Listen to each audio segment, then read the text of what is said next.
Ustedes se acuerdan todo lo que había que generar en la transmisión asincrónica. Había que generar un clock, había que generar el bit de arranque, etc. Entonces, hay un elemento que se llama UART por Universal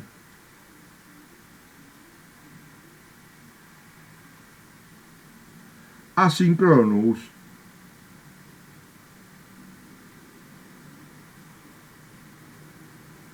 Receiver Transmitter.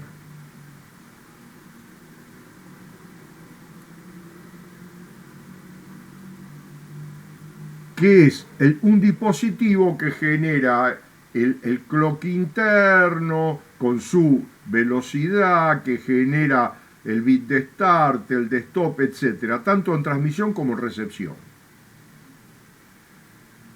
Esto es cuando es transmisión asincrónica. Ya habíamos visto los niveles de los bits y todo, después si hace falta lo repito, pero eso ya lo habíamos visto.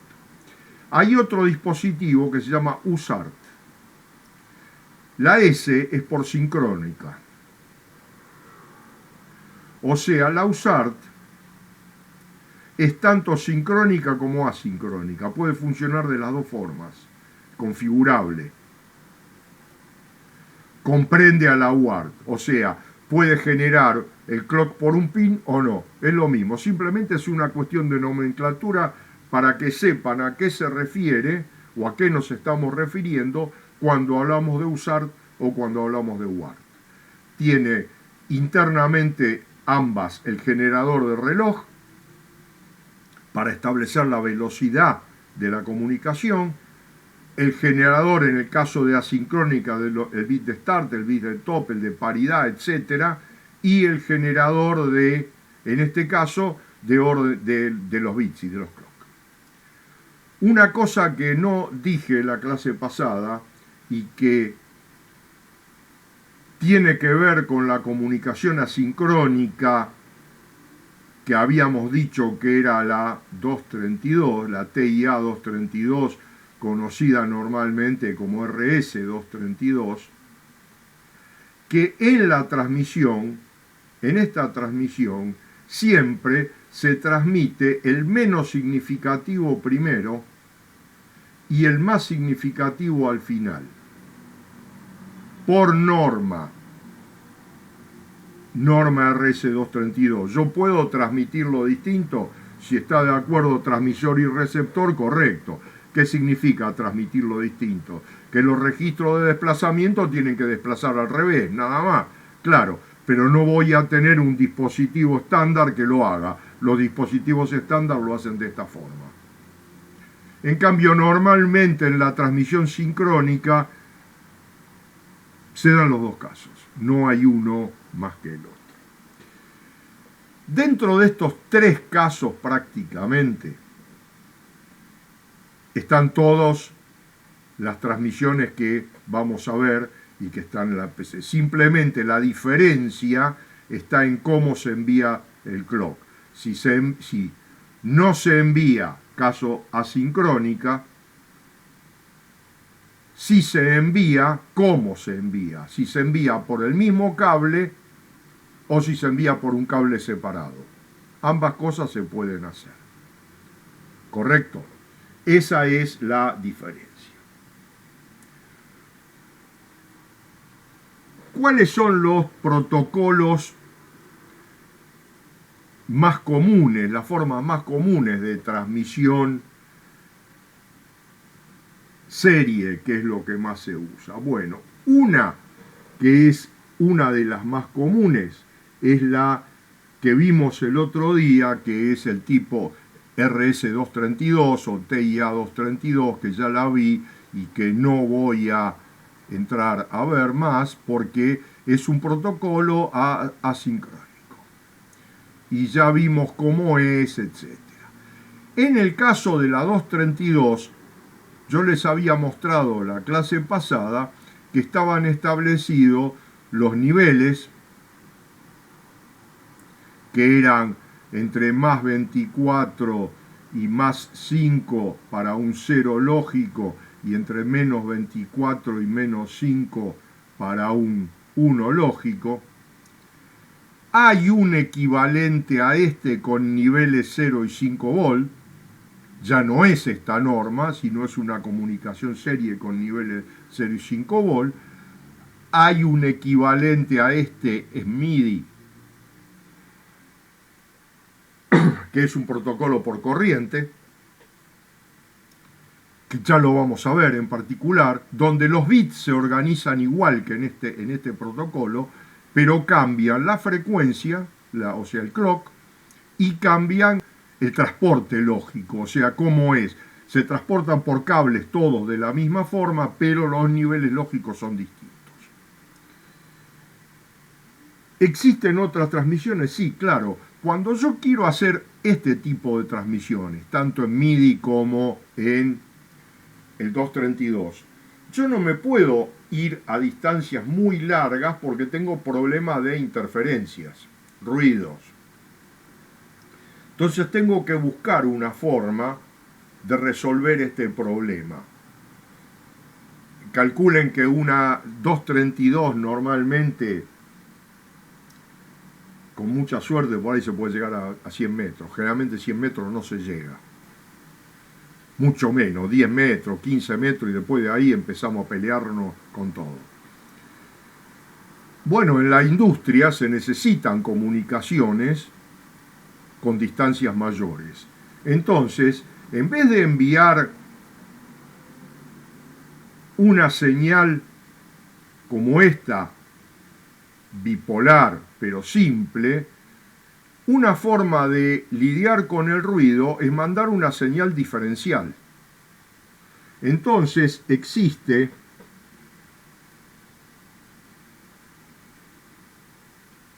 que no sé por qué, acá está. Existe una forma de enviarlo donde la señal TX y RX que entra acá es lo mismo que habíamos visto el otro día en niveles de 5 volt. Y existen dos transmisores diferenciales, un transmisor y un receptor diferencial, que se conectan a una red de instrumentos donde la computadora, funciona como maestro, o sea, es la que dirige, es la única que transmite y recibe todos los dispositivos.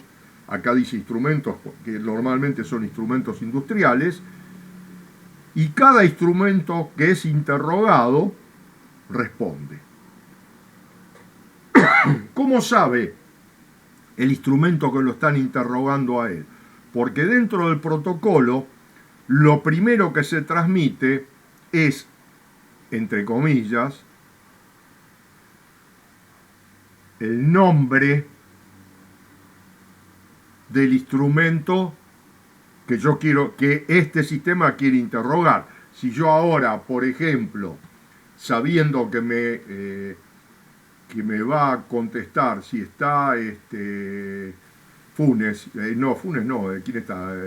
Leo es el que normalmente contesta. Yo le digo, Leo, ¿qué te parece esto? Entonces,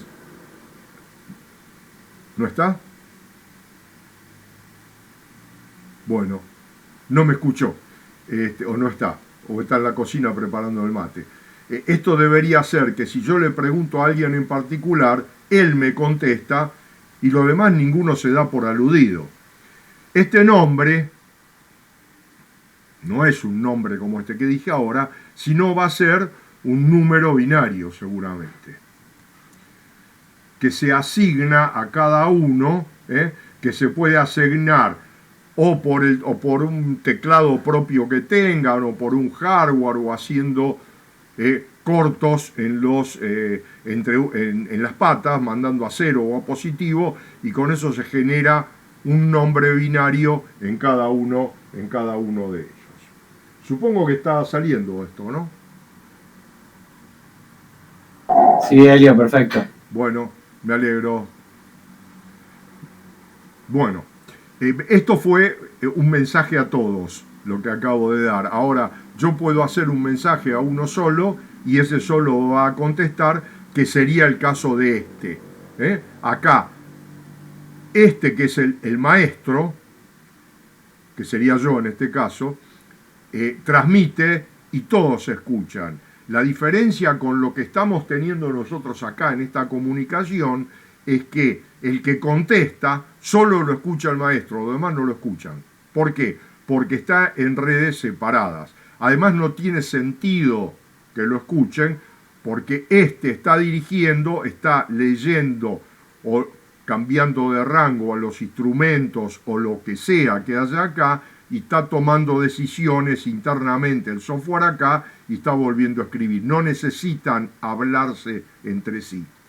Hay casos que sí, que alguno de estos puede tomar el mando en un sistema donde la importancia no sea tan grande del maestro y pueda haber un sistema además de un maestro donde se llama un sistema multimaster donde cualquiera puede tomar el contacto. Con esta configuración imposible. Esta configuración también tiene el inconveniente que necesito 4 piolines, 4 cables. Con esto puedo llegar a distancias bastante grandes, cientos de metros se puede llegar. Esta misma configuración se hace con 2 cables de esta manera, donde tanto el transmisor como el receptor utilizan el mismo par de cables, solo que en cada uno de los dispositivos hay una línea que habilita o pone en circuito abierto, en tercer estado, al transmisor. Entonces, mientras están todos los transmisores en tercer estado, todos están escuchando. Si es una comunicación donde este es el máster y los demás son esclavos, este va a transmitir y los demás van a contestar y va a funcionar exactamente igual que este. Si es una conexión donde puede haber más de un maestro, más de un máster, cualquiera de estos puede iniciar una conexión y dirigirla a cualquier otro y el que sea va a contestar. Lo único que en ese caso, se puede producir lo que se llama una colisión. Es decir, puede darse el caso que 2 en el mismo instante inicien una transmisión.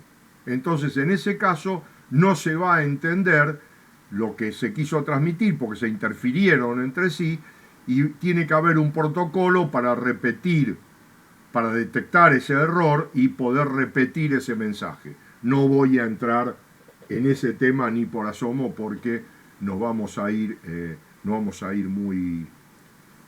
entrar en temas muy escabrosos y que no tienen mucho sentido a esta altura. Estas son distintas implementaciones de la interfase de una comunicación serie asincrónica. La otra implementación, que cuento el principio pero no el final, porque lo vamos a ver después en una clase eso solo, es la interfase MIDI. La interfase MIDI está hecha toda entre dispositivos de audio. No se transmite, en el MIDI no se transmite audio, sino que se transmiten solamente órdenes. El tema que hay es que todos los dispositivos de audio que están conectados a esa cadena MIDI seguramente van a entrar a una consola de mezcla. Y yo no sé a esta altura ustedes si ya tuvieron experiencia y conocen los problemas que se generan cuando hay lazos de masa. Cuando está todo conectado a masa, todo entre sí, generalmente cuando se generan lazos de masa, se puede, ese lazo capta campo magnético, se traduce en una tensión eléctrica de diferencia entre las masas y eso genera zumbido. Entonces eso hay que evitarlo. Entonces el MIDI tiene una triquiñuela para que los equipos tengan las masas aisladas, que eso no lo tiene ninguno otro de los sistemas que estamos viendo. O sea, es una comunicación con dispositivos que ya la vamos a ver en su momento, que hacen que los equipos que están interconectados en una comunicación MIDI no tengan sus masas comunes. Es la única diferencia. Después el resto es todo igual. Bien. ¿Qué otros protocolos se usan?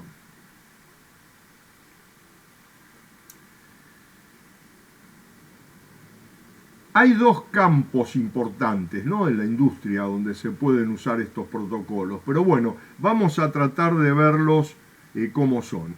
Hay un protocolo que lo inventaron Philips, que estuvo en casi todos los protocolos, junto con otras grandes empresas, que se desarrolló para evitar los cables que iban adentro de los equipos hogareños, llámense televisores, etcétera, ese tipo de equipos que tenían, digamos, controles para las personas que lo manejaban y tenían varios módulos internos distribuidos que cumplían distintas funciones.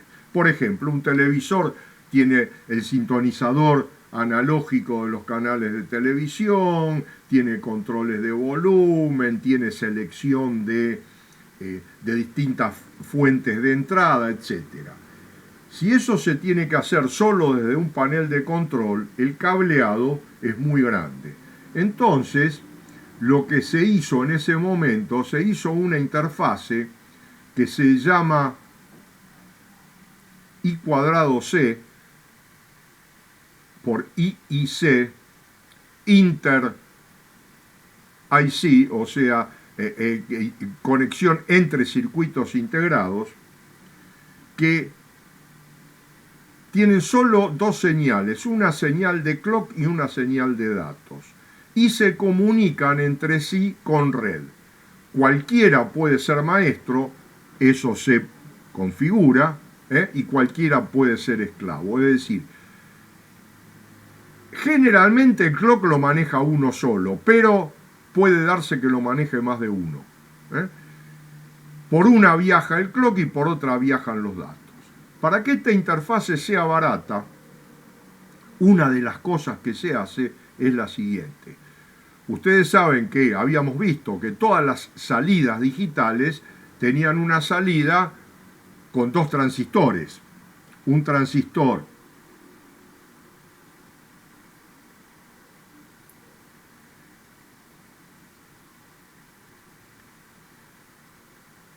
una carga activa, ¿se acuerdan que habíamos visto?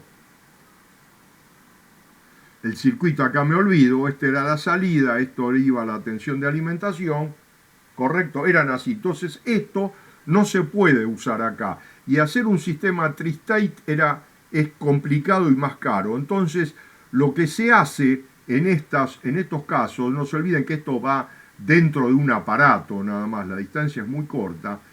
Lo que se hace en cada uno de estos es que sale solo el colector. O sea, el driver de cada una de estas salidas, como salida, es un colector. Además, acá está conectada la base del transistor que sirve como receptor. No sé si se entiende este dibujo muy simple que estoy haciendo. Quiere decir que cuando transmite, funciona este transistor. Cuando este transistor está sin funcionar, está abierto, entonces es otro el que pone los datos y lo lee el transistor. Es obvio que este transistor también va a leer los datos propios. Para asegurar el 1, lo que se hace en el bus, se pone una resistencia a positivo. Quiere decir que este bus tendría acá una resistencia a positivo y acá una resistencia a positivo.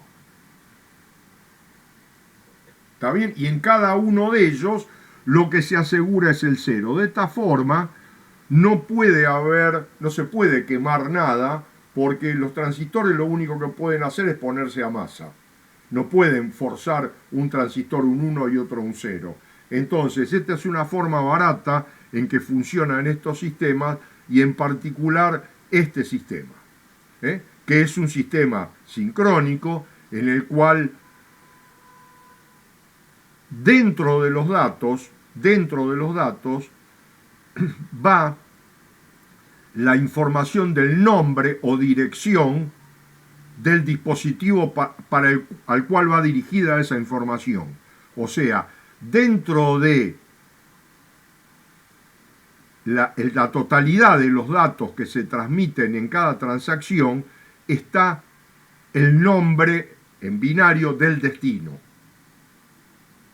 Entonces, el cableado en sí es muy simple. Es un cableado similar, digamos, no tiene que ver, es totalmente distinto, pero en el caso de Internet pasa lo mismo. En cada comunicación, en cada paquete de comunicación que viaja, dice para quién va dirigido, como si fuera un mensaje, una carta, algo así. Viaja y dice para quién es, y para quien no es no le da bolilla. Acá pasa lo mismo. Cuando sale un mensaje dice para cuál de todos los que están en esta conexión es ese mensaje. Entonces, ese para el cual es el mensaje lo va a interpretar y va a actuar de acuerdo a ese mensaje, que puede ser devolver un dato. Supongamos que uno de estos fuese un termómetro, por ejemplo, entonces viene el dato y es una interrogación al dispositivo que dice cuál es la temperatura. El clock sigue funcionando porque el total de la transacción de datos es la pregunta y la respuesta. Entonces, el maestro sigue generando los clock y a continuación entrega su respuesta por la línea de datos. ¿Por qué? Porque ya dejó abierta la línea de datos. No así la de clock, porque en este caso este es el único clock. ¿Se entendió cómo funciona este sistema? Es el que se usa dentro de la mayoría de las radios y los televisores, y también en muchos microcontroladores se usa este tipo de integrado para transferir datos. La ventaja que tiene es que con solo 2 líneas yo puedo manejar una cantidad bastante importante de elementos periféricos que están conectados a la salida de cada uno de estos. ¿Entendido? No, generalmente los celulares usan otra cosa. Digamos, esto creo que para los celulares podrían llegar a usarlo. No te puedo decir ni sí ni no. Pero estoy casi seguro que ya hay otra cosa, hay otras formas de comunicación, como son las que voy a dar ahora, que son para distancias más cortas y son más eficientes. Hay una comunicación serie que la vas a ver en un poquito más, que tiene que ver con la parte de audio. Pero no, digamos, en un poquito más, en un par de diapositivas más va a estar eso. De diapositiva no, de escritura. Bien. El otro tipo de comunicación que hay, me quedaba algo de esto, perdón, que lo vamos a poner acá, de cómo es generalmente la transacción. La transacción, la línea, hay una forma de iniciar la transacción que es, esto lo cuento nada más que a efectos de el que lo quiera saber. El que no lo entiende, déjelo pasar. Las transiciones de la línea de clock siempre se dan cuando la línea de datos está estática acá. Entonces, cuando se cumple que se da una transición descendente de datos con un clock en alto, ahí se toma como el inicio de una transacción. Esto es el inicio. Y bueno, y después en cada clock hay, en cada flanco ascendente de clock hay un dato, que es el dato que se lee. Esto era lo que me había quedado. Es decir, hay formas para poder determinar todo esto. Hay otro tipo de comunicación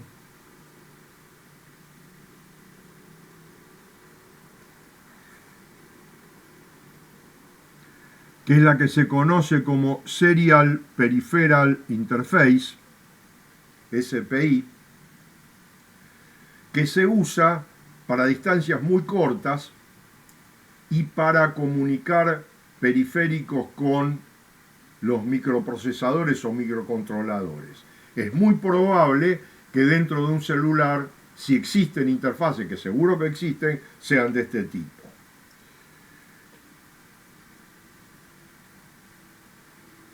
Es serie sincrónica, hay un clock que lo genera el maestro, siempre el clock lo genera el maestro. Acá los chips no tienen direcciones, hay una línea de habilitación de cada chip. O sea, los datos van en serie con su clock y su dato, que son estas tres líneas que están acá, que ahora las voy a explicar.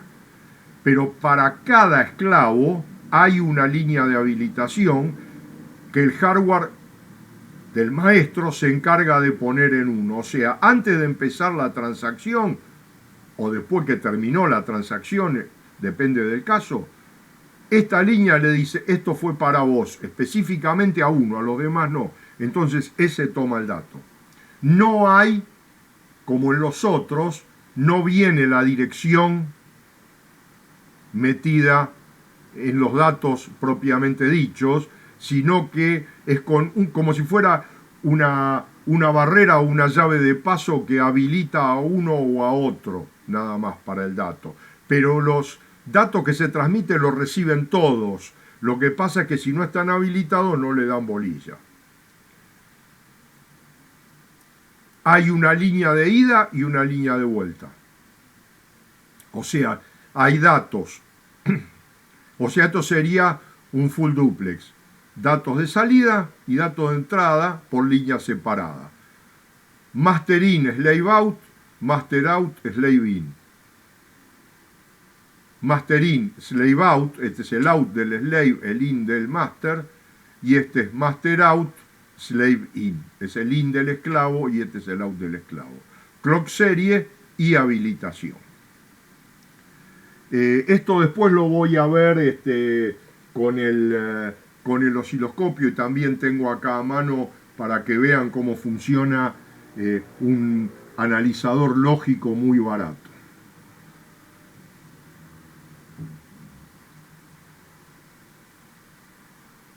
Bien. Preguntas. Me quedan todavía un par de interfaces más.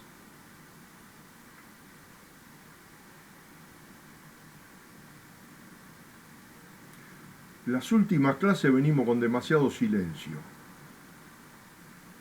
No, me pregunta Tomás si se necesita una salida de clock por esclavo. No, fíjate acá que hay un solo clock que va a todos los esclavos. Digamos, hay un solo master out slave in que va a todos los esclavos.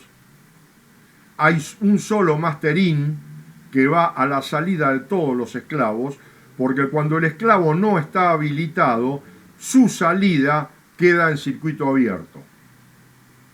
¿Está bien? Está pensado todo para esto. Ahora vas a ver en un poquito más, y voy a entrar a la hoja de datos, la otra interfase que hay, porque hay una que la que dejo para el final, todavía no llega, que es la interfase que se usa para audio. Hay una interfase específica para audio, que esa la voy a ver con un poco más de detalle de funcionamiento de las líneas. La interfase anterior, la que habíamos visto acá, es una interfase de dos cables. Generalmente, en muchos casos, todas estas interfaces que son de dos cables, en muchos microprocesadores, microcontroladores, se conoce como Two-Wire Interface, TWI.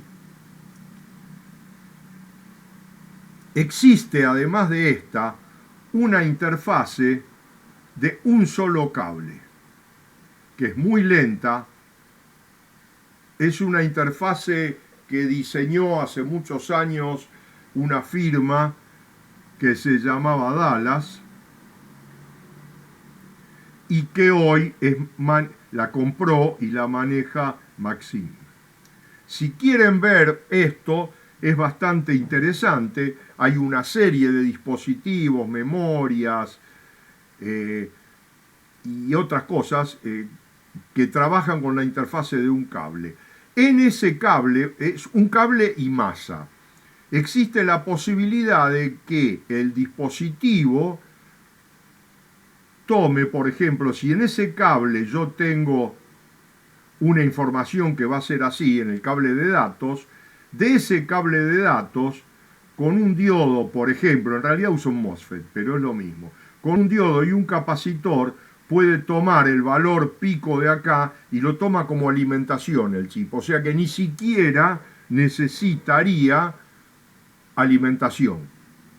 ¿Correcto? O sea que puede llegar a alimentarse por la misma línea. Si la distancia no es muy larga, se puede agregar una línea de alimentación y entonces con la alimentación quedarían 3 cables: alimentación, masa y datos. Fíjense que en todos los demás faltan los 2 cables de alimentación, la alimentación y la masa. En ninguno lo puse. O sea que, porque son generalmente comunes, pero bueno, acá también lo tomamos. Esta es una comunicación muy lenta, es asincrónico el protocolo.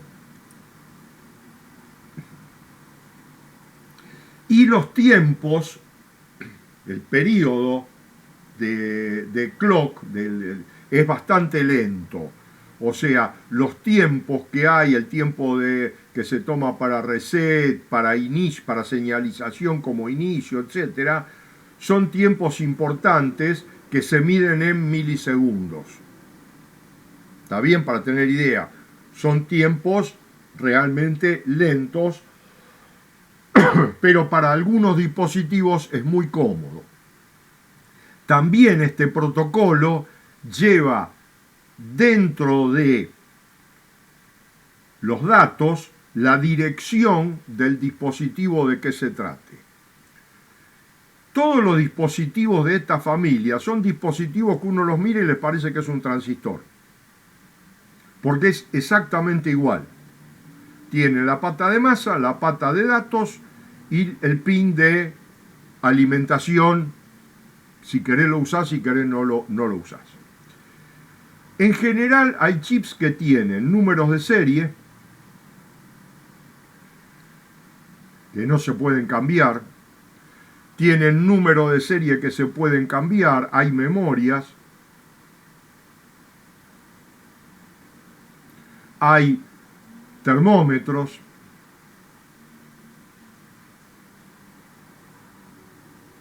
etcétera. Hay detectores de huella digital, hay detectores, hay los chips de proximidad.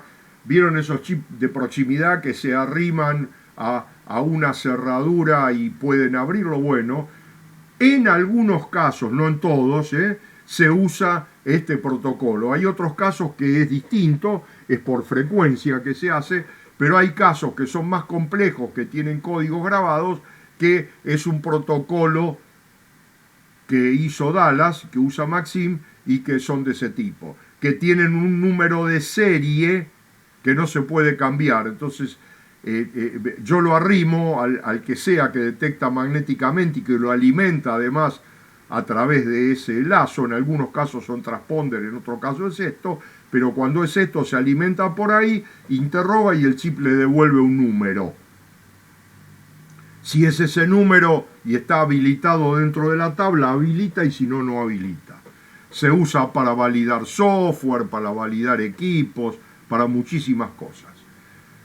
Si tienen interés, pueden ir a la página de Maxim y buscan el protocolo Unwire y ahí van a encontrar de qué se trata.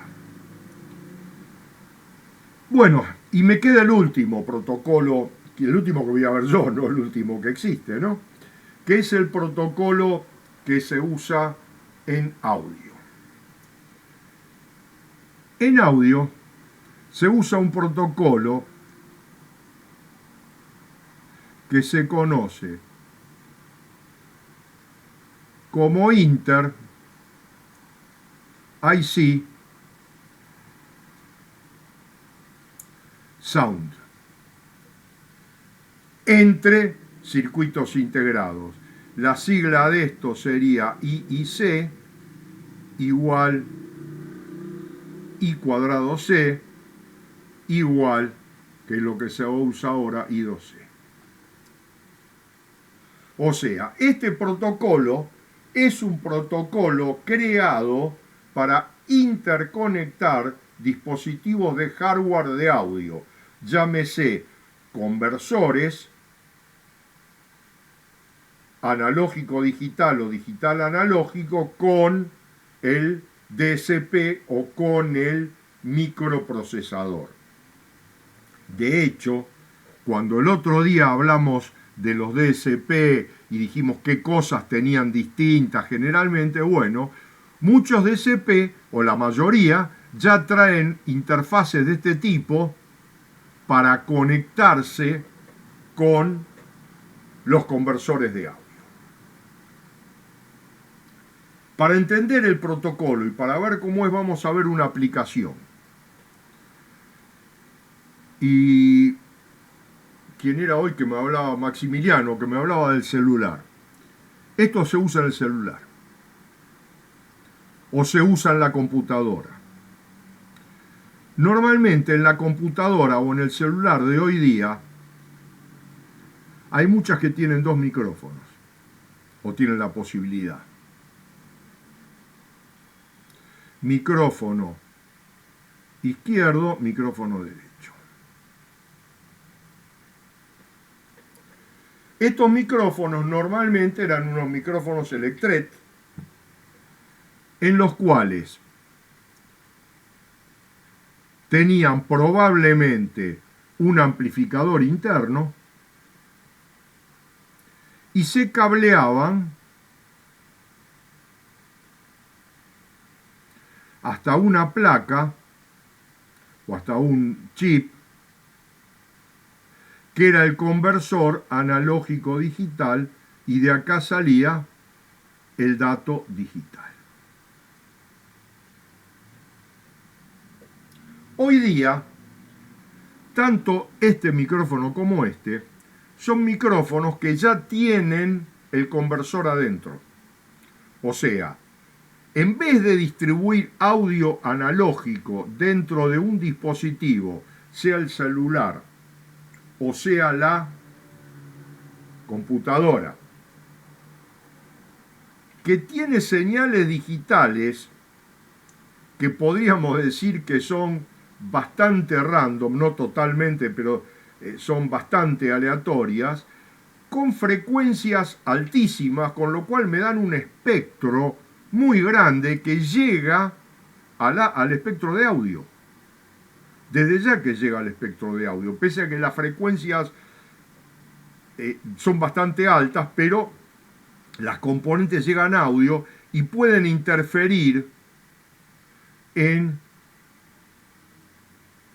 las conexiones. Por lo tanto, hay que tener mucho cuidado por dónde se mandan los cables y con el tipo de cable de que se mande. Si yo pongo el conversor acá adentro, y vale para los micrófonos baratos y probablemente para los caros, yo me evito la influencia del ruido en la conexión analógica esta. El ruido va a modificar igual, pero probablemente el nivel de ruido para que me genere un error va a ser bastante más alto que el que era con la conexión analógica. Entonces, a ver si lo tengo acá. No, esto lo tengo para ver después. Entonces, se han creado, y lo voy a mostrar acá, unos micrófonos que se conocen como MEMS, que es Micro Machine, significa micromaquinado, un sensor MEMS, está hecho muy chico. Estos son micrófonos comunes, que digamos que están a la venta, y creo que en la universidad iban a traer alguno de estos. son micrófonos de montaje superficial. Si hay algún dibujo interno, que creo que hay,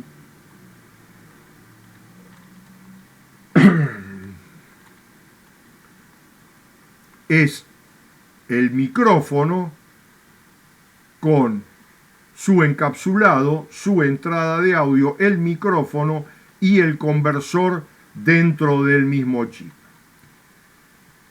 ¿Cómo trabaja esto? Y bueno, esto se conecta mediante la interfase I2S, según ven ustedes acá, que dice que es la salida de este micrófono. Entonces vamos a ver cómo es la interfase I2S o I cuadrado S, que la tenía acá. Acá está marcado como un bus. ¿Por qué es un bus? Porque normalmente en esta interfase se pueden conectar dos dispositivos. O sea, sobre los mismos cables yo conecto dos, el izquierdo y el derecho. ¿Y cómo funciona esto? Eso lo podemos ver acá de esta forma. Y después vamos a ver cómo es cómo es en particular el micrófono y qué tiene ese micrófono para poder ser utilizado. Yo estoy muestreando la señal acá, etc. Ese es mi periodo de muestreo. Estoy muestreando los dos canales al mismo tiempo. ¿Estamos de acuerdo? O sea, en este punto estoy muestreando ambos canales, acá vuelvo a muestrear ambos canales. Hay una línea que elige si está en negativo, en cero, elige el canal izquierdo. Y si está en positivo, elige el canal derecho. Es obvio que esta línea cambia justo en la mitad del periodo de muestreo. O sea, durante la mitad del tiempo de muestreo, transmiten datos el canal izquierdo. Y durante la otra mitad de tiempo, transmite los datos muestreados el canal derecho. ¿Qué dice la norma con respecto a los bits? La norma con respecto a los bits dice que se pueden transmitir entre, a ver si lo puedo agrandar para que se vea mejor este dibujo.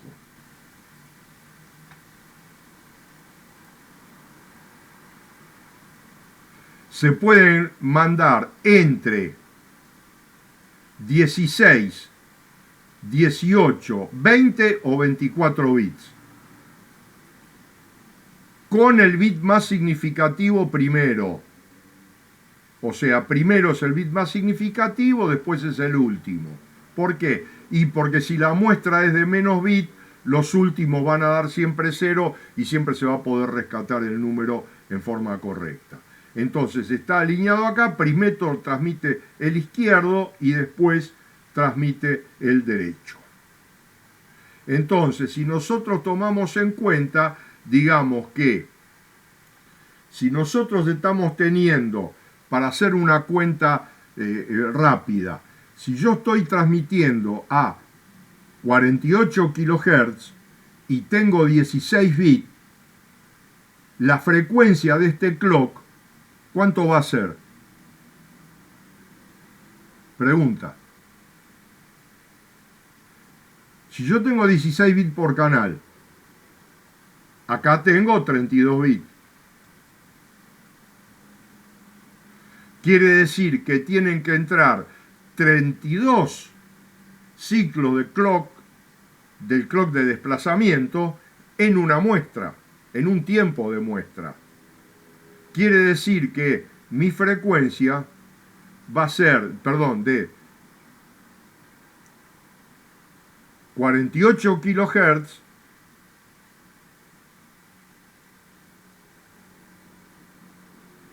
por 32.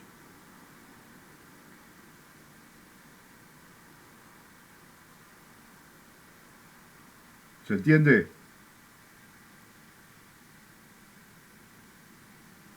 No puede ser otra. Y si yo uso más datos, la frecuencia va a tener que ser más alta. Porque tengo que mandar un dato de cada canal en cada muestreo. No puedo dejar de mandarlo. Porque si no, cambio la frecuencia de muestreo.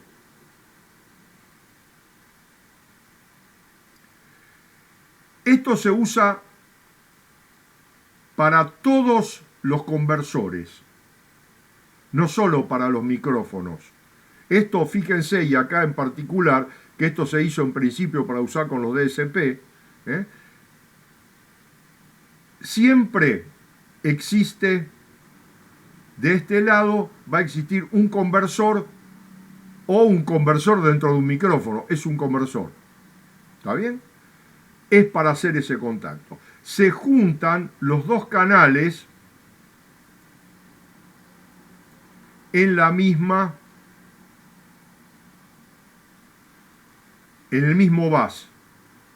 A ver si no lo tengo acá. Lo tengo en el micrófono esto. Se juntan los dos canales en el mismo bus. Es decir, veámoslo en el micrófono.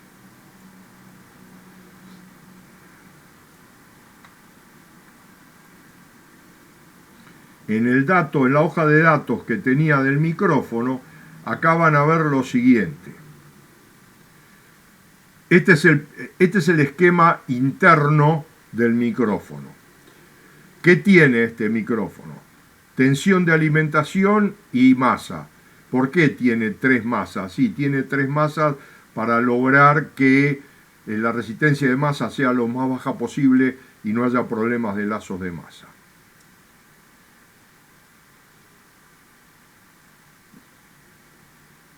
Esto habilita al chip, o sea, es una señal única para habilitar el chip por hardware.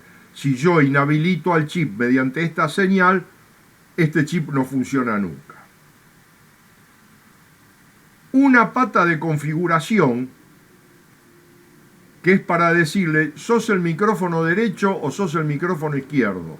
Si esta pata se conecta a positivo,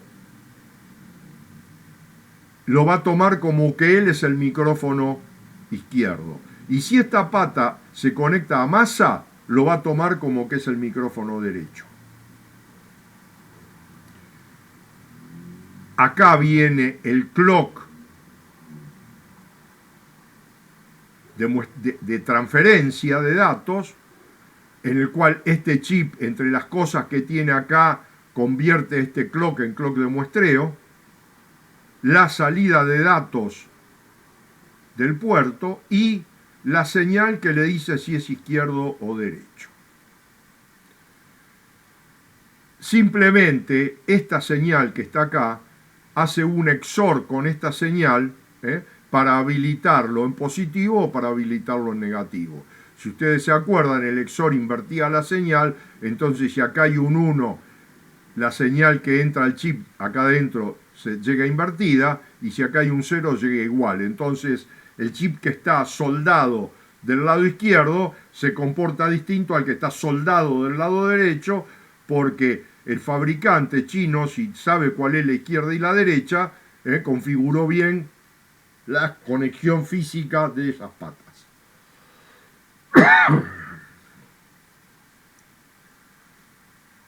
¿Cómo sería el funcionamiento? El funcionamiento sería el siguiente.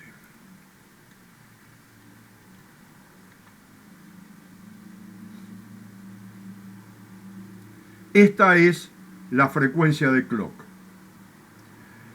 En el caso de este micrófono, específicamente, establecen que la frecuencia de clock tiene que ser 64 veces la frecuencia de sampling. O sea, que lo que yo estoy mandándole acá de clock, que es permanente mientras lo estoy usando, lo divide por 64 para hacer el sample rate. Pero manda menos bits, sí, manda menos bits. Es así, está definido porque está construido así. Hay una razón que es poco larga de que la explique ahora. En la mitad del tiempo, es decir, durante 32 ciclos de clock,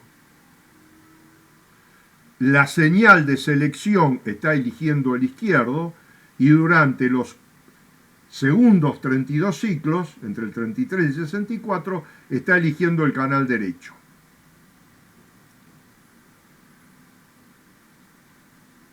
Fíjense que se transmite el shift sobre el flanco ascendente, pero por el retardo de tiempo está presente recién un poco más de un clock, quiere decir que el receptor lo tiene que muestrear en el segundo clock, o sea, en el primero no, en el segundo. Se transmite el más significativo primero de la cantidad de canales que sean, de la cantidad de bits que sean, y el resto hasta llegar a 32 no se transmite nada. O sea, se deja la pata de salida en circuito abierto. En tri-state. No hay datos. Se transmiten la cantidad de bits con la cual esté configurado. Y después se transmite el otro micrófono. ¿Qué quiere decir esto? ¿Se acuerdan el pin LR que yo le marqué hoy?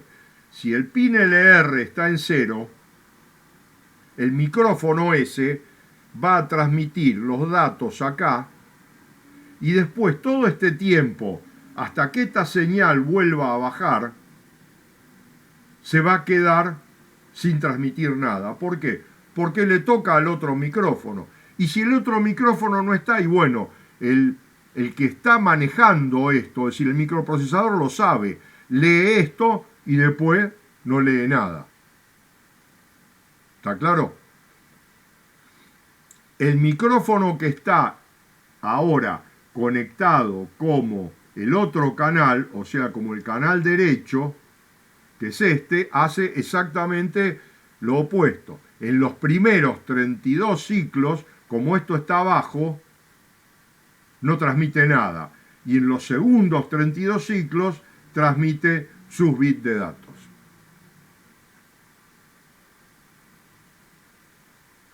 ¿Está entendido?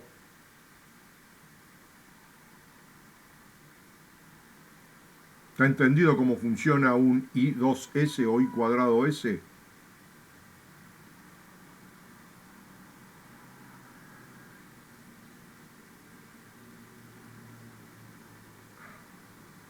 La verdad que dos cosas, o me la van a hacer creer que yo soy un genio y que explico todo bien, o me tengo que creer que lo que realmente creo que explico todo mal, porque no tengo preguntas, no tengo comentarios, tengo muy poco, quiero algo más, porque si no, estoy mal, estoy en el horno, ya van varias clases que la mano viene así, y no sé qué hacer. Bueno, supongo que se entendió bien. Supongo. Si en algún momento tienen que usar alguna de estas interfaces o se le, necesitan usar estas interfaces, no tengan ningún miedo en ponerse en contacto y preguntar. ¿Correcto? En realidad, antes de entrar en el tema que viene, el tema que tienen estos micrófonos es que tienen un conversor, un conversor digital analógico internamente. El que está acá, este conversor analógico digital, es un conversor analógico sigma delta de 1 bit, y generan el valor después de la cantidad de bits que están generando mediante un filtro digital pasabajos. Por eso están muestreando en una frecuencia tan alta, a 64 bits, la frecuencia del clock dividido 64, de forma tal de que este muestreo es mucho más alto de lo que uno creería, y después está filtrado y termina saliendo un muestreo más corto, por eso también es la menor cantidad de bits que están transmitiendo. Porque hay todo un drama con eso, que bueno, es medio largo de explicarlo, creo que lo expliqué mal, que no lo entendieron, pero bueno, después llegado el caso lo podemos llegar a ver un poco mejor, pero no tiene mucho sentido a esta altura porque es irse demasiado a fondo en el tema. Bien, vayamos al último punto de entrada-salida. Y voy a plantear algo distinto. Yo lo planteo casi siempre de esta forma. Vamos a suponer que este sea mi computadora, mi microcontrolador, lo que sea,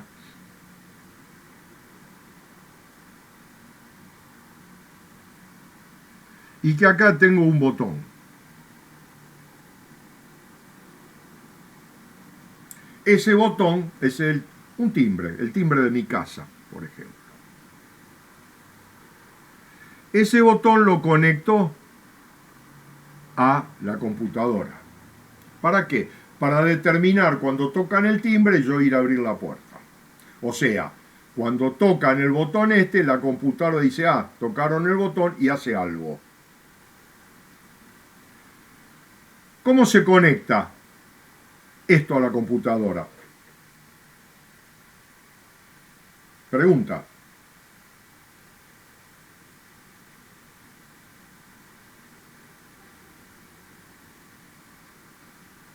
Sin respuesta.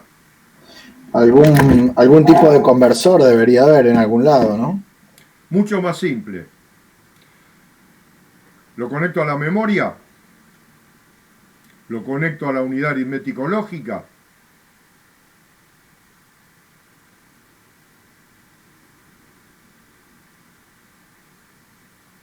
A los periféricos, ¿no sería algún periférico? No, a un puerto de entrada-salida. Para eso era la entrada-salida, para manejarse con las cosas externas. Que sea muy simple, lo que yo puse afuera, no quiere decir que no necesite una unidad de entrada-salida. Quiere decir que yo acá,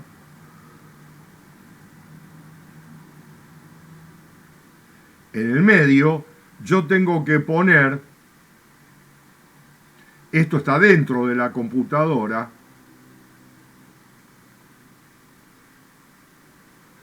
una unidad de entrada-salida que está conectada acá con los bases, o sea, la computadora es todo esto, ¿no? Hasta acá.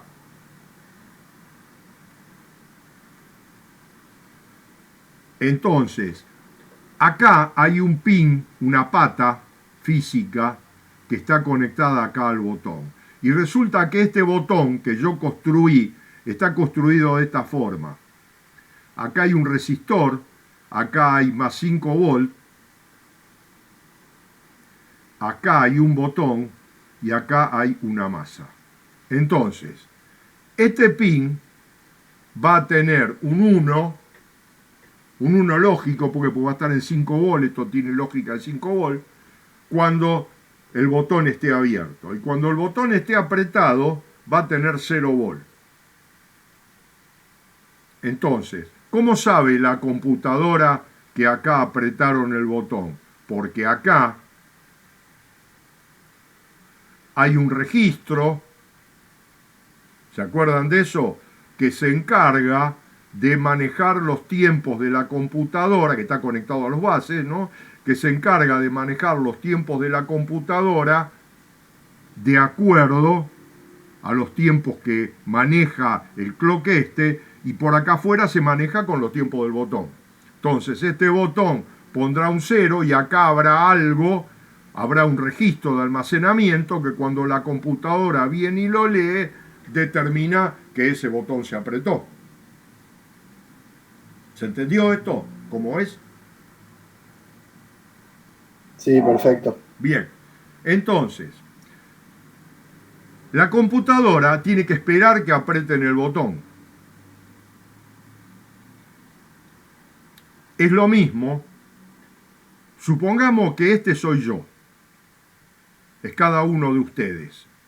Y esto es el timbre de la puerta de calle. El esquema que yo hice acá daría que pensar que la computadora lo que tiene que hacer es ir y leer el botón.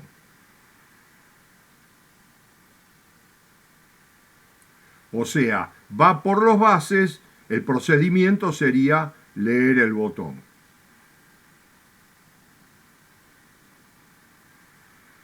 O sea, leer el botón implica leer este registro que está acá. ¿Está claro? Eso es lo que realmente hace, pero para que quede claro, pongo leer el botón. Segundo, una vez que lo leyó, tiene que preguntarse si está apretado.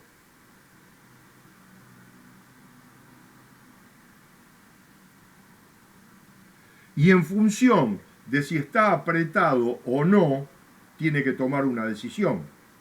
Si no está apretado,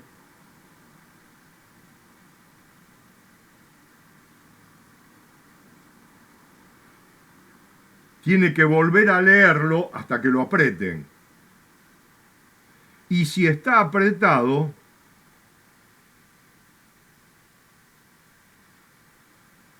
atiende lo que haya que atender.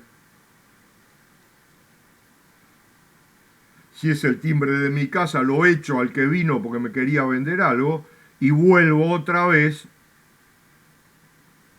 a repetir y a esperar otra vez que alguien apriete el botón. Es medio loco, pero está bien lo que yo planteé. ¿Alguien tiene alguna duda con lo que planteé? No, claro. Bien. Resulta que ahora agrego otro botón.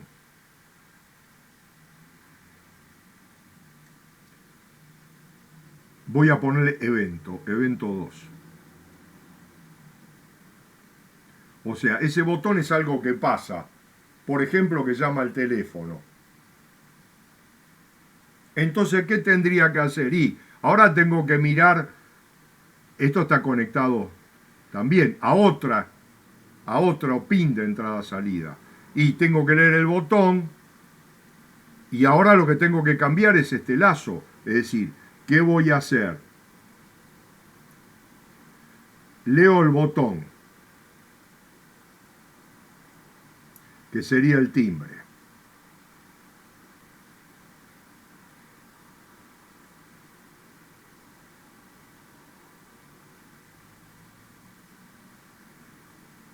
Si está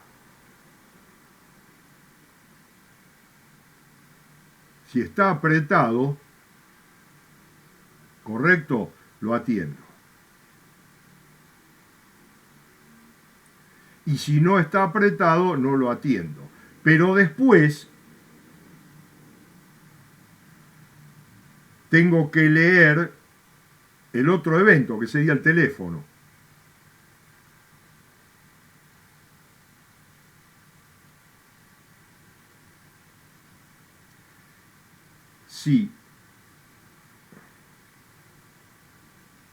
Si no está,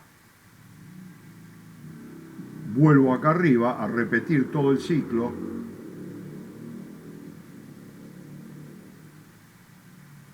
Y si sí está, hago como antes. Lo atiendo, me quedé sin lugar, pero no importa. Y una vez que lo atendí, vuelvo .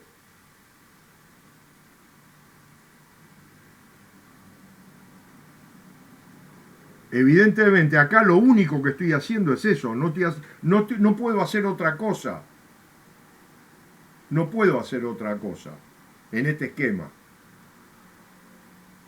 Si tengo que hacer otra cosa, lo tendría que agregar en este camino, entre que leo los botones y tomo una acción. Ahora, esto, pasado al caso de el timbre y el teléfono, parece bastante ridículo, porque es como que ustedes ahora están, supónganse que no están en clase, que están leyendo algo en la computadora. Entonces se levantan, van y abren la puerta a ver si hay algún fulano afuera. Es eso, ver si tocaron el botón. Si no está, cierran la puerta, van, levantan el teléfono a ver si alguien quiere hablar con ustedes. Nadie quiere hablar, cierran el teléfono, vuelven, leen 2 líneas, 3 líneas de lo que están haciendo y vuelven a repetir el ciclo de mirar la puerta, mirar qué es lo que pasó. Evidentemente es una forma de poder hacer lo que se llama la atención de la entrada-salida,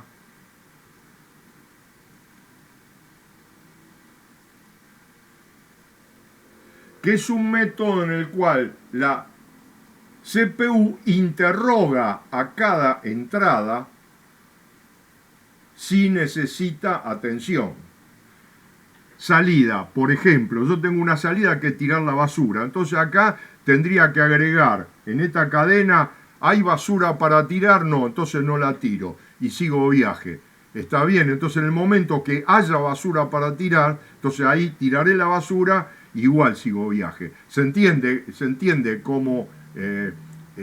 Sí, es exactamente como cuando no tenés el sonido que te avisa el mensaje, genial lo que me acaba de decir, es decir, vos no tenés el sonido que te avisa el mensaje, entonces vos acá ahora lo tenés silenciado para que yo no lo oiga, o estás en una reunión, entonces ¿qué haces? A cada rato agarrás el celular, habilitás la pantalla para mirar si tenés mensaje o no tenés mensaje. Bien. ¿Es una forma? Sí, es una forma. Hay veces en la cual no es la mejor forma de hacerlo, porque en este caso, digamos, sí, pero supónganse que ustedes están ahora acá en la reunión y evidentemente no van a ir a mirar a la puerta, etcétera. Pero ¿qué pasa? Va a sonar el timbre. Para eso pusieron el timbre. Para eso en el celular habilitás el sonido de notificación. Entonces, cuando llega el sonido de notificación, o cuando te tocan el timbre, voy a poner que están leyendo porque no tengo, porque el ejemplo es más fácil. O sea, yo estoy leyendo. Me llega una notificación. Yo la miro en el acto, por más ansioso que sea, seguramente voy a terminar el párrafo. O si no termino el párrafo, voy a marcar el comienzo de ese párrafo. O sea, de alguna manera voy a marcar para recordarme por dónde iba.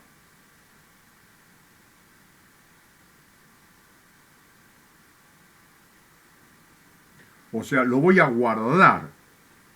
Voy a guardar, voy a memorizar qué era lo que estaba haciendo. Hay alguna cosa, lo que estabas haciendo, que no te das cuenta, porque la memoria ya lo está guardando, pero en realidad vos marcás qué es lo que estabas haciendo.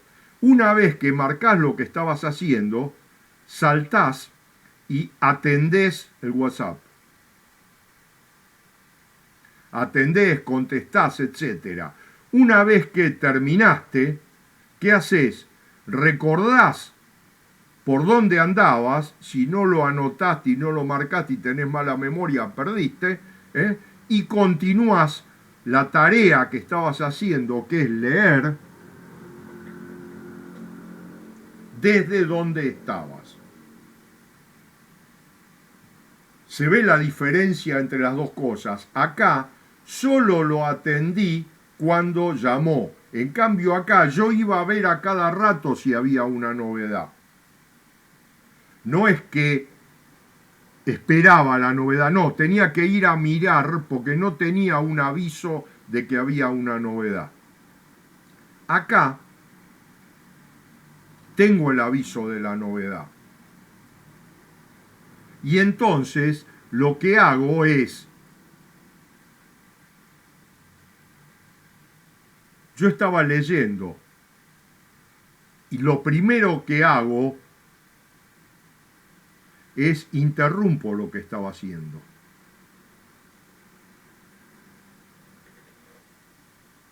Tomo todos los recaudos para después poder seguir, hago lo que tengo que hacer por esa novedad que me llegó como timbre, como WhatsApp, qué sé yo. Yo tengo el timbre, estoy sentado, me levanto, voy a ver quién está en la puerta, que seguro que hay alguien, lo atiendo, hago lo que tenga que hacer y después vuelvo, me fijo por dónde andaba y sigo con lo que estaba haciendo. Es obvio que para este caso no sirven porque ustedes se pierden una parte. Acá no se pierde nada, es distinto. ¿Se entendió esto? Este método de entrada-salida es distinto al anterior. El primer método que vimos es un método donde yo voy a preguntar. Eso se llama encuestar, o método de encuesta, o método de polling en inglés. Es una forma de hacer atención, de atender las entradas-salidas. Y algunas se pueden atender de una forma y otras se pueden atender por otras. Y el otro método es el método de la interrupción.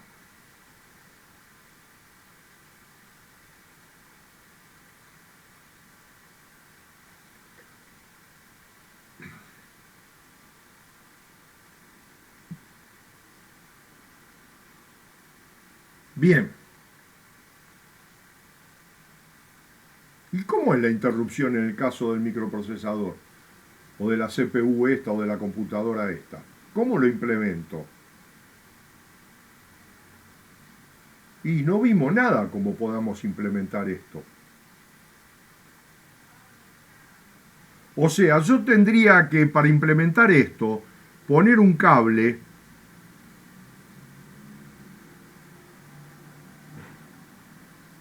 que le avise a la CPU para que tenés que hacer otra cosa. Porque si no, la CPU sigue.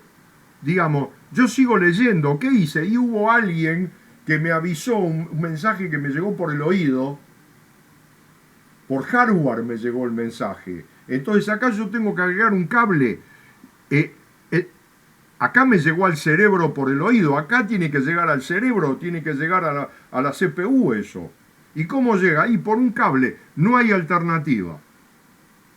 Llega por un cable que le avisa a la CPU que hay algo que requiere atención. Eso es lo que se llama una interrupción. Y ahora vamos a ver cómo son los distintos pasos de la atención de una interrupción ahora por la computadora, previo a ver los distintos tipos de interrupción que existen. Pero quedó claro, creo, la forma como se puede atender la entrada-salida, sea por encuesta o polling, o sea por interrupción. Pongo los casos nuestros así de lo que podemos hacer para entenderlo un poco más. Supongamos que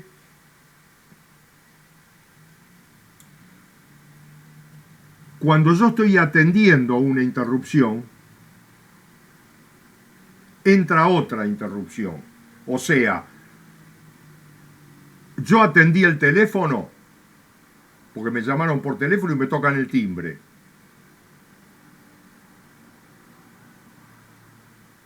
Puede darse el caso que una interrupción interrumpa a otra interrupción. Pero ¿siempre va a ser así? No.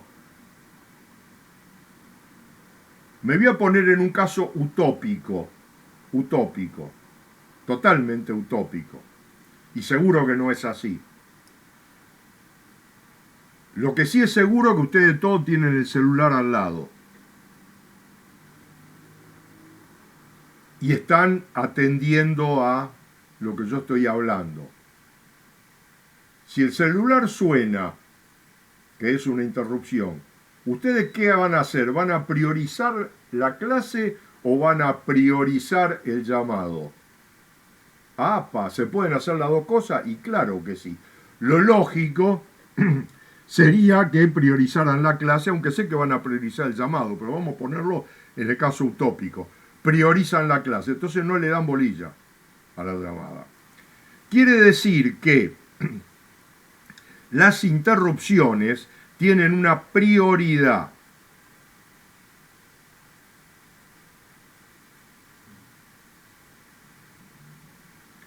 La interrupción de prioridad más alta, y ahí te respondo, Maximiliano, la prioridad más alta interrumpe a la prioridad más baja. O sea, vos me tenés a mí acá, me estás escuchando y tenés en un nivel. Prioridad 5. Llamó tu novia, prioridad 0, la atendés. Llamó tu suegra, prioridad 10, no la atendés. Es así la cosa. O sea, acá en la computadora también se establecen las prioridades. ¿Se dan cuenta? O sea, hay una forma, puede haber una, puede haber más de una, no importa. Pero las prioridades, las interrupciones existen.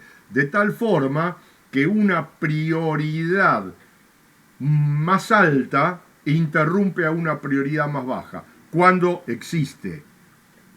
Generalmente hay una prioridad que es la más alta y que la voy a explicar a continuación. Supongamos que ustedes están, en vez de leyendo, vamos a suponer que están viendo una serie por Netflix. Me voy a poner al día. Ese es el laburo que están haciendo ustedes. Entonces, lo llaman por teléfono y ustedes están viendo un final de novela y no le dan bolilla. Entonces, en ese caso, lo que están haciendo es priorizando la tarea principal con respecto a lo que me va a interrumpir. Todos los microprocesadores tienen un bit en su registro de estados. ¿Se acuerdan el registro de estados donde estaba si daba negativo, si daba overflow, etcétera? Ustedes van a ver que hay un bit que se llama I. Cuando ese bit se pone en verdadero, lo que hace es, en una compuerta que está en esta línea, anula la llegada de la línea a la CPU. Es como que cortara el cable del timbre. Es como que apagara el celular. ¿Para qué? Para que la interrupción no llegue. En ese caso, se dice que la interrupción está enmascarada.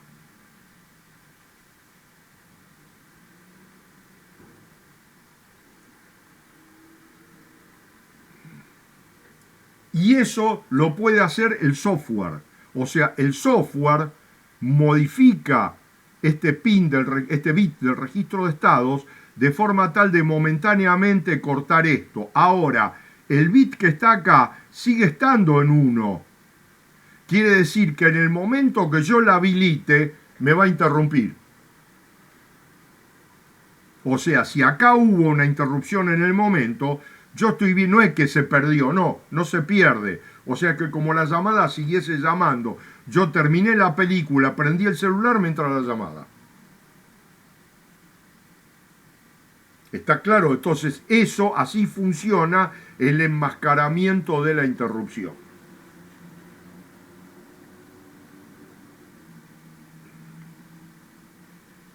¿Está claro? Bien, supongo. Ahora, yo voy a poner un caso tétrico. Yo estoy viendo la misma película. Yo apagué todo, pero se incendia el edificio. También es una alarma, es una interrupción.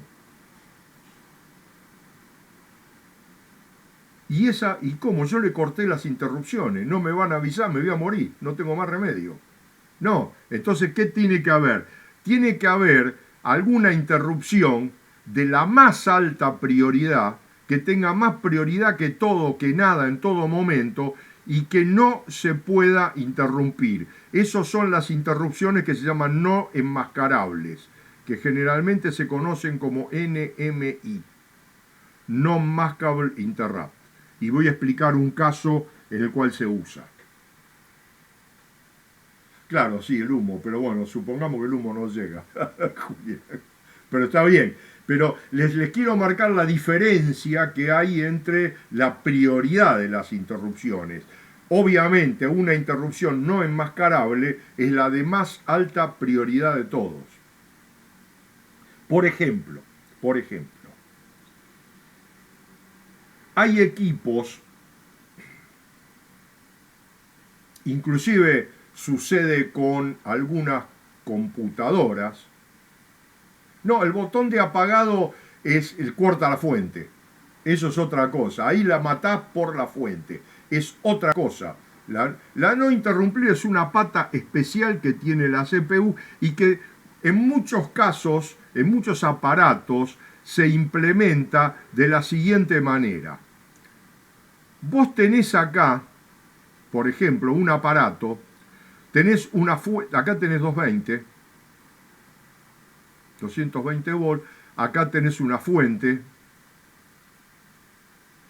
y acá tenés la tensión que alimenta a tu equipo, a tu computadora.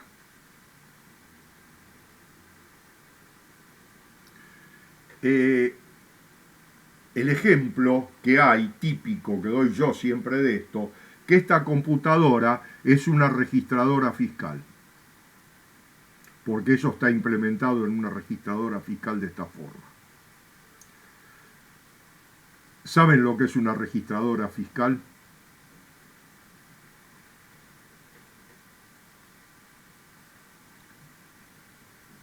Bien. La registradora fiscal tiene una memoria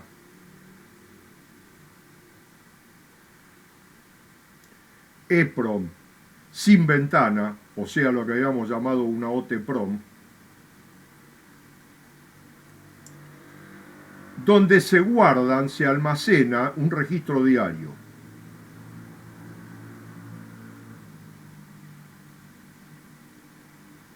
De las operaciones diarias, para que venga la FIP, lo lea y sácate, te mató.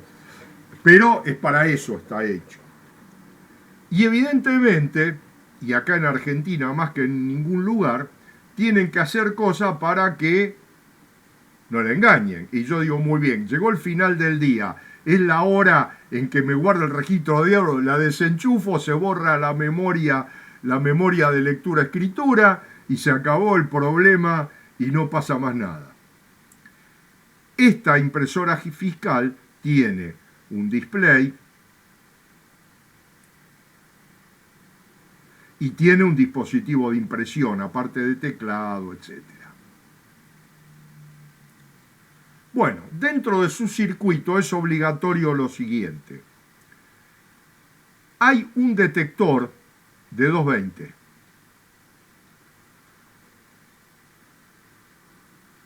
Detector de 220.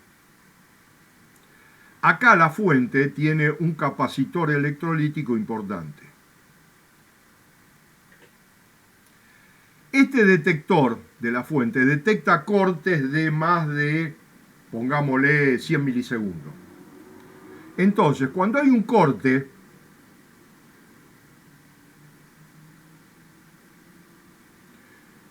genera una NMI en la computadora. Y está pensado para que este capacitor, el valor almacenado en este capacitor, alcance para guardar el registro diario en la memoria. Deja de funcionar el display, deja de funcionar la impresión para que gaste lo menos posible y guarda el registro diario de prepo. Entonces no la pueden engañar más. ¿Qué era el NMI, Helio? Interrupción no enmascarable. Bárbaro. Non maskable interrupt.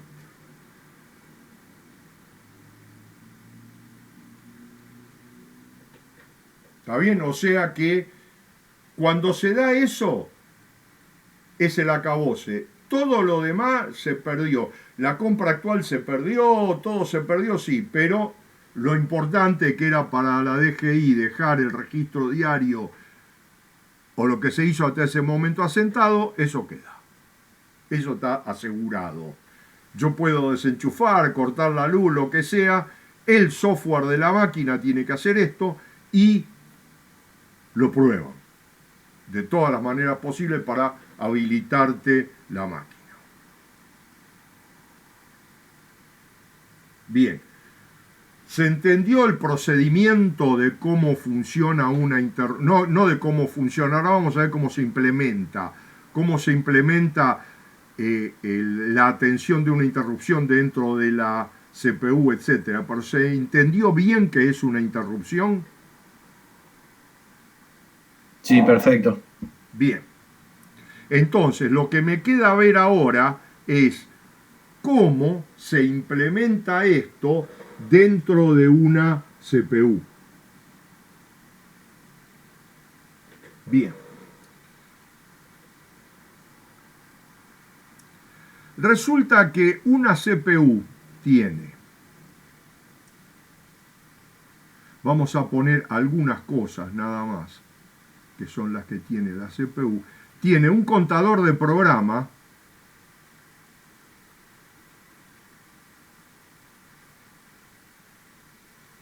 que siempre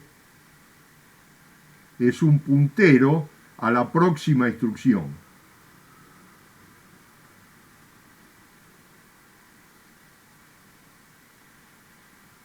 Eso lo habíamos visto.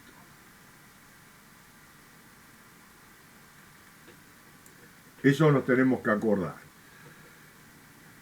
En la zona de la memoria hay una zona donde están las instrucciones que está ejecutando la CPU en todo momento.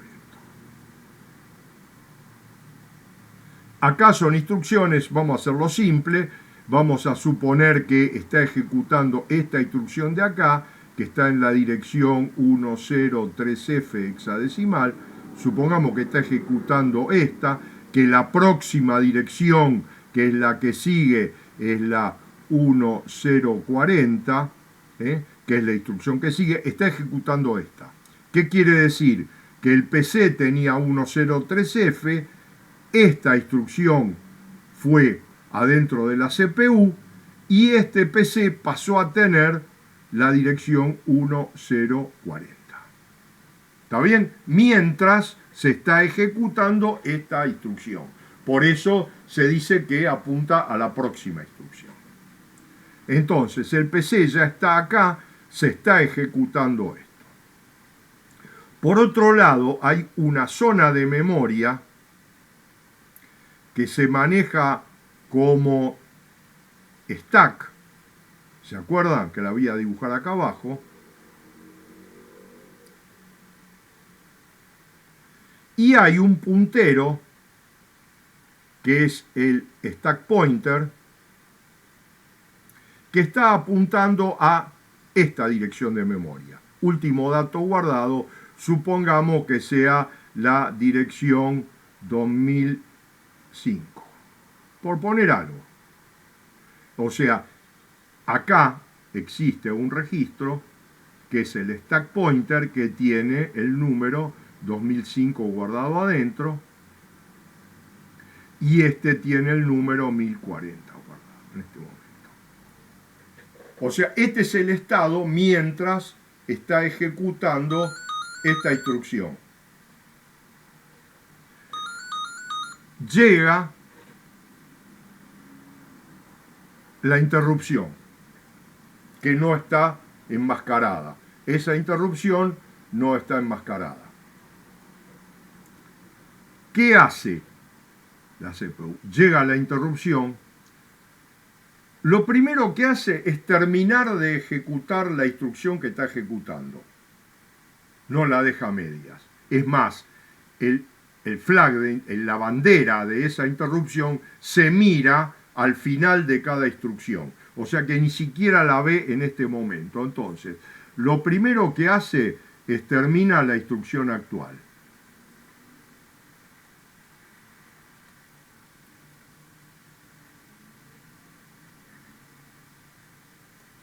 Segundo, guarda la instrucción, el lugar por donde andaba. ¿Por qué? Porque después va a tener que volver. Porque, ¿qué significa que la CPU haga otra cosa y que esta no sea la próxima instrucción? Que la próxima instrucción esté en lugar por acá, que es el lugar que se determinó, donde el programador guardó la secuencia de instrucciones que se van a usar para atender lo que pide esa interrupción. Cada interrupción tendrá una zona distinta. Supongamos que sea la zona 1508. Pongamos. O sea, acá, desde acá hasta acá, no me importa cuánto ocupe, está la secuencia de instrucciones, el programa, destinado a hacer lo que hay que hacer cuando llega esa interrupción. ¿Qué hace entonces la CPU? Terminó la instrucción actual. Determina de alguna manera, por tabla o por lo que sea, a dónde tiene que ir. O sea, tiene que ejecutar esto. La próxima instrucción tiene que estar en la 1508. Pero tiene que guardar 1040 porque 1040 es el lugar a donde hay que volver después. Entonces, en la dirección 2005 o en 2004, pongámosle que baja el stack pointer 1, lo pone en la 2004 porque ahí había algo, y en la 2004 guarda adentro de esa memoria 1040, que es la dirección de retorno. O sea, esto lo guarda en la dirección apuntada por esto. ¿Para qué? Para tenerlo después. Puede guardar cosas adicionales, como ser distintos registros. Puede que los guarde, puede que no los guarde, depende del procesador. Si los tiene que guardar, por ejemplo, supongamos el acumulador, el valor que tiene el acumulador o el registro de estado, las banderas, los guarda acá. Supongamos que guarda el registro de estados.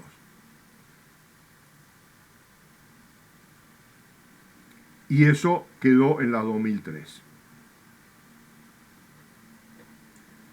¿Para qué? Lo guardó ahí porque por ahí después si no puede generarse un error. ¿Qué hace ahora? El contador de programa toma este valor, que es el valor de lo que debe ejecutar. Entonces acá deja de estar el número 1040 y pasa a estar el 1508.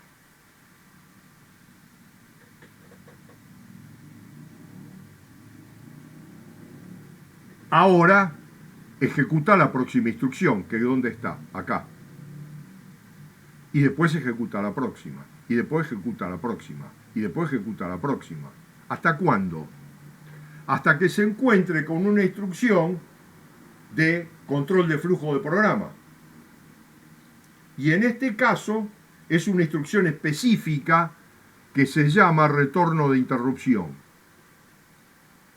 Generalmente es ret-i y ret, depende del micro. Entonces, cuando está acá, cualquiera sea la dirección en la cual está, ¿qué hace el micro?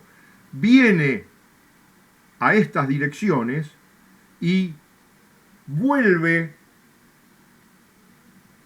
ahora, después termino la lista, y vuelve a poner los registros en orden. O sea, si guardó este registro, lo pone en orden, y por último, pone la dirección en el contador de programa, con lo cual el contador de programa apunta ahí acá y sigue normalmente como estaba lo que estaba haciendo antes.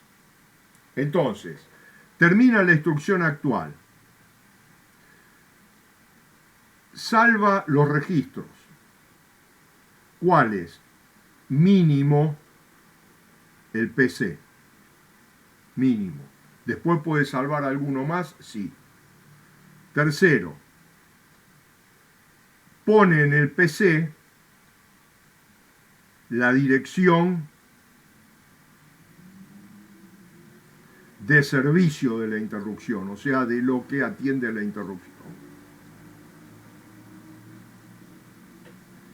Continúa ejecutando hasta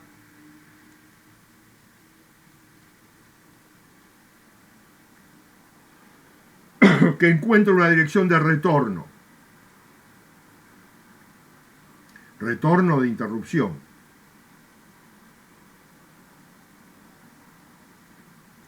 En ese caso, recupera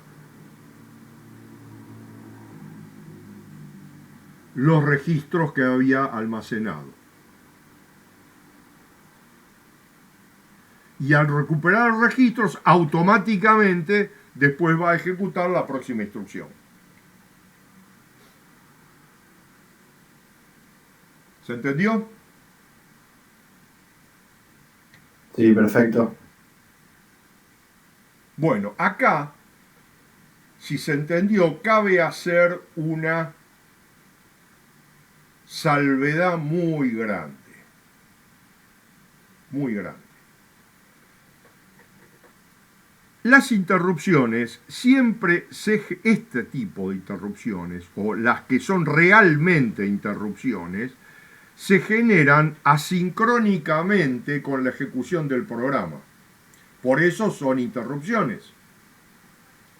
O sea, se generan en un momento donde hubo un evento externo y lo generó. Se puede haber generado acá, acá, acá, en cualquier otro lado del programa. Es asincrónico. Y se atiende ejecutando esta secuencia. Ahora bien, hay procesadores que tienen una instrucción que se llama interrupción.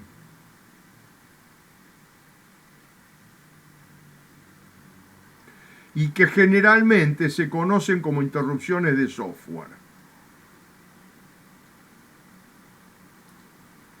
Que no son interrupciones, porque se generan en el lugar donde está escrita la interrupción. Lo que pasa es que se manejan en función a lo que guarda y a los registros como si fuese una interrupción. Y generalmente en los procesadores grandes como la PC, esas interrupciones que son numeradas, van de la interrupción 1 en adelante, las maneja o las usa el sistema operativo para hacer determinadas funciones que se repiten muchas veces. Pero no tiene absolutamente nada que ver con lo que acabamos de ver y es software. Entonces, cuando no se confundan, cuando ustedes ven una interrupción de software o una interrupción del sistema operativo, no es lo que acabamos de ver. Si en algún momento tienen que ahondar sobre las interrupciones de software, lo podemos estudiar, pero no quiero ni hablarlo para no complicarles la vida con este tema, en este momento. ¿Está claro? O sea, interrupción es lo que vimos acá y este procedimiento y que está siempre iniciado por un cable externo.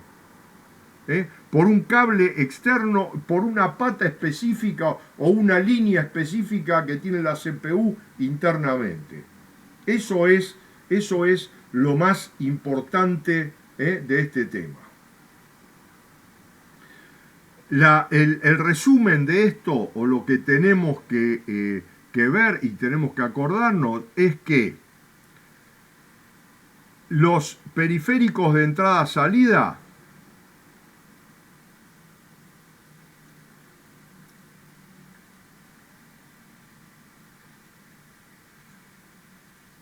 se pueden manejar por encuesta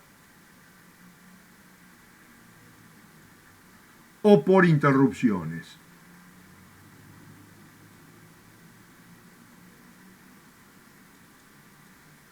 En general, en las interfaces de entrada-salida tienen la posibilidad de habilitar o inhabilitar las interrupciones de cada puerto o de cada dispositivo, o sea que el programador lo puede manejar a su digamos, conveniencia, digámoslo así. Las interrupciones tienen prioridad.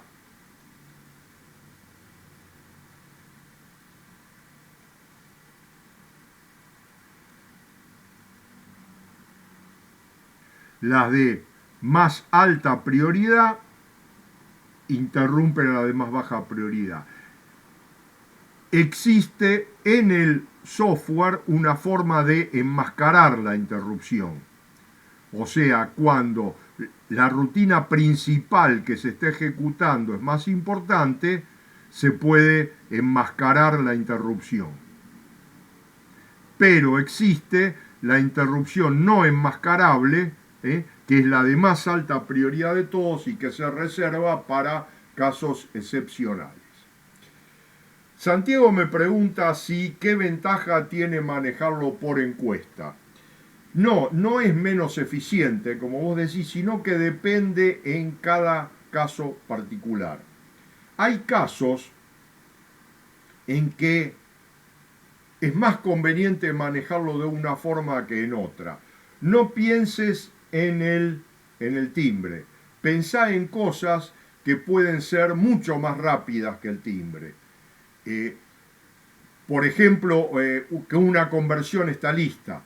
Una conversión está lista y voy a tener 44.000 por segundo si lo manejase por interrupciones. Que de hecho, si yo estoy leyendo un conversor, ¿está bien? Lo tengo que manejar de esa manera. Tengo que leerlo 44.000 veces por segundo. Si es un solo canal, lo tengo que leer. Sí o sí. Y además tengo otras cosas que hacer. Sí. Entonces, ahí, a lo mejor, yo tengo que esperar que esté el dato y tomarlo. Y después tengo que hacer todos mis cálculos cuando yo diseño el sistema para que todas las cosas que tenga que hacer terminen antes del tiempo de que esté listo el próximo dato muestreado. Entonces hago todo y una vez que terminé de hacer todo, que puedo tardar más o puedo tardar menos, me quedo esperando que tener la próxima muestra, porque eso es lo más importante. ¿Se entiende lo que digo? O sea, no siempre es importante el tiempo. A veces hay que hacerlo aparte.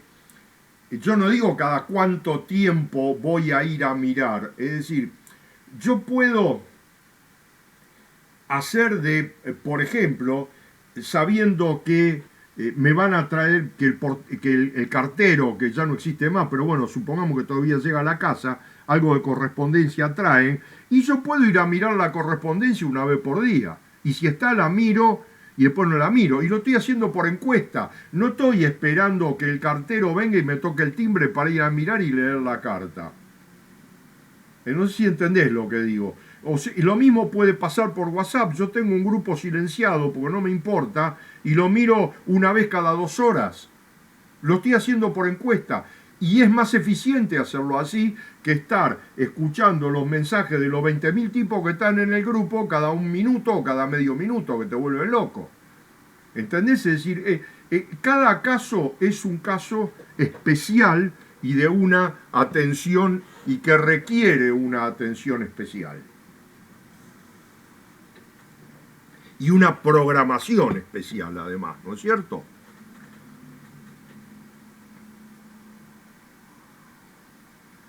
En general, una cosa que sí se puede hacer